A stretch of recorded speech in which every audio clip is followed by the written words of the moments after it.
living in our cities, well, they're amazing places, aren't they?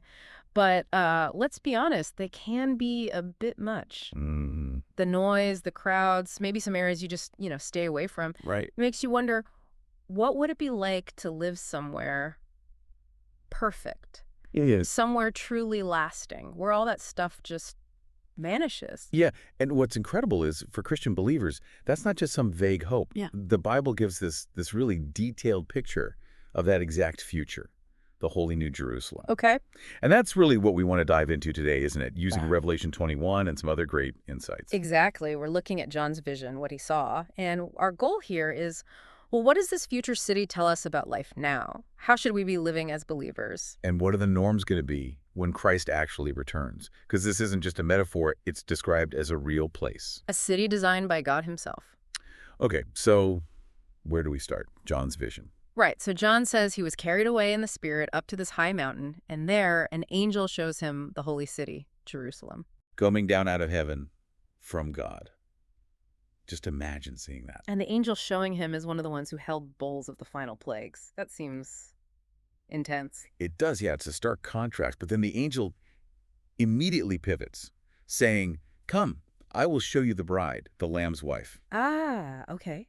So the city is the bride. That's the description. Yeah. And it's powerful, especially when you contrast it, like our sources do, with Babylon being called a prostitute, unfaithful. Right. And it's tempting to just say, okay, bride is symbolic, but then... But then you get all these details, right? Mhm. Measurements, materials, what it's like inside. Exactly. It feels much more grounded, more literal than just a symbol. Like he's describing an actual place he's seeing. Precisely. And this bride, this city, is radiant. It shines with the glory of God. Its brilliance is like a very precious jewel, like jasper, clear as crystal. That sounds unbelievably beautiful. It must be. But the key thing our sources point out is this light isn't just, cosmetic. It's theological. It's God's actual unfiltered presence lighting everything up. Okay, yeah, that connects. You think back to the Old Testament, right? The pillar of cloud and fire, Mm-hmm. the glory filling the tabernacle, the temple, even Jesus' transfiguration. Those moments where God's presence was just undeniable. Exactly. And our source material mentions how, yes, God's glory is present with the church now, but maybe in ways that are less spectacular, you could say. Less obvious sometimes. Right. So the New Jerusalem, this is the ultimate visible manifestation of his glory. The whole city just bathed in it. Wow. Okay, then there's the wall. A great high wall, it says, with 12 gates. 12 gates and 12 angels at the gates. And written on the gates are the names of the 12 tribes of Israel. That's significant. It connects right back to God's promises to Israel, doesn't it? Even in this future city. Absolutely. Their place in God's plan isn't forgotten. It's foundational. And notice, 3 gates on each side, east, north, south, west, open access. Open from everywhere. And then the foundations of the wall. Yeah. 12 foundations. Yes, and on them are the names of the 12 apostles of the Lamb. So Israel at the gates, the church, the apostles at the foundation. It's this incredible picture of unity, isn't it? God's plan for Israel and the church, literally forming the structure of our eternal home.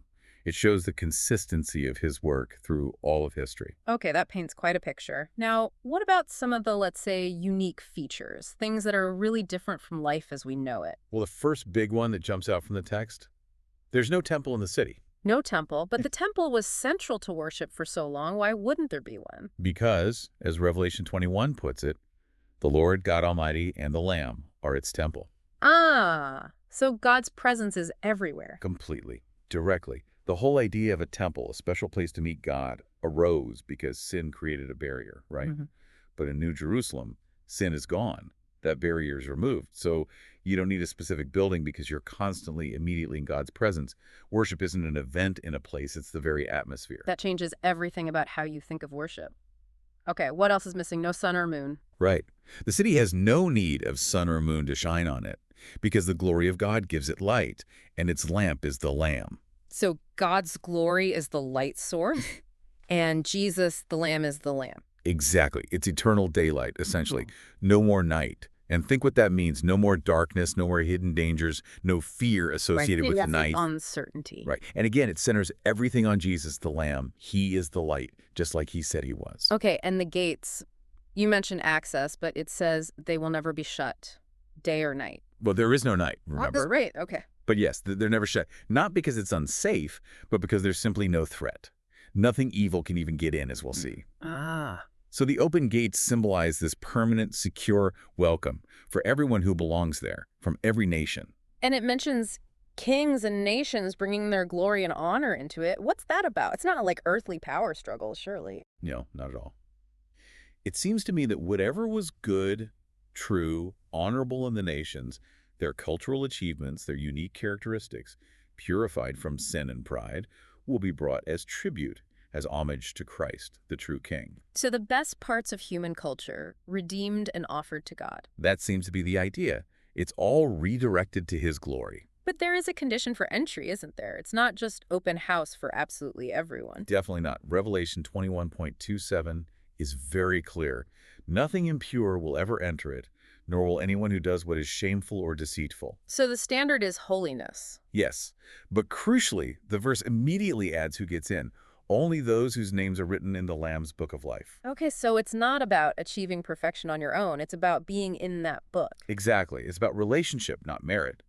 Being in the Lamb's Book of Life means you're redeemed, you belong to Christ. That's the entry requirement, secured by his grace. So this incredible holy city is the prepared home for those saved by grace. That's it.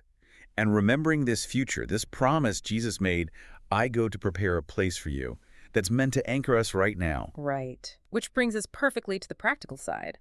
How does knowing all this change how we actually live day to day? Let's start with, say, citizenship. One of our sources highlights this.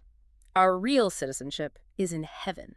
Yeah, and if you really take that seriously, it has to shift your priorities, doesn't it?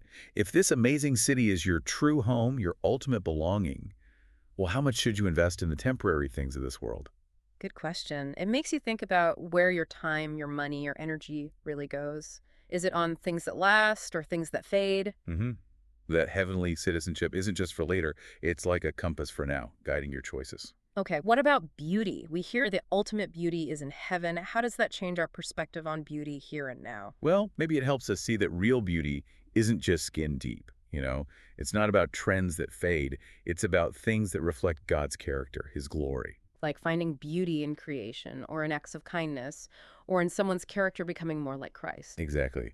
Seeing beauty not just as temporary pleasure, but as like a little echo of that eternal glory. It shifts your focus from the superficial to the substantial, doesn't it? It really does. Yeah. And there's the historical connection of the tribes of Israel, the apostles. Our faith isn't just ideas, it's rooted in real history, real people. How does that connection matter today? It reminds us that we're part of a much bigger story. God has been working faithfully throughout history, through these specific people. Our faith today connects directly back to them and forward to that city they're foundational to. It gives our faith real grounding. And then, maybe the biggest one, God's presence. No temple needed because he is the temple. If his direct presence is the main event in heaven, how should wanting that affect us now? It should be, well, everything, shouldn't it? If that's our deepest longing to be fully in his presence, then shouldn't we be pursuing that presence now? Through prayer, reading the Bible, trying to live in ways that please him. Absolutely. Cultivating that relationship now is practice, in a way, for eternity. Okay, another point from our source material talks about wealth or resources. It says they're ultimately meant for God's glory. How does this eternal view change how we think about money or possessions? It's a challenge, isn't it, to see our resources not just as ours to accumulate, but as tools entrusted to us for his purposes. So thinking less about hoarding and more about impact, generosity, investing in things with eternal value. Exactly. Shifting from accumulation to stewardship for his kingdom. Now, let's talk about holiness or sanctification. We know entry is by grace through faith, being in the book of life. But Revelation 21.27 does say nothing impure will enter. How do those fit together? It's a really important point. Grace gets you in, absolutely. But the Bible also talks about God working in us now to make us more like Jesus. That's sanctification. So it's not about earning entry, but about becoming fit for that perfectly holy environment, aligning our lives more with the character of the place we're heading. Precisely. It's about God changing our hearts, our desires, so we increasingly reflect his holiness. It's a process that aligns us with our future reality.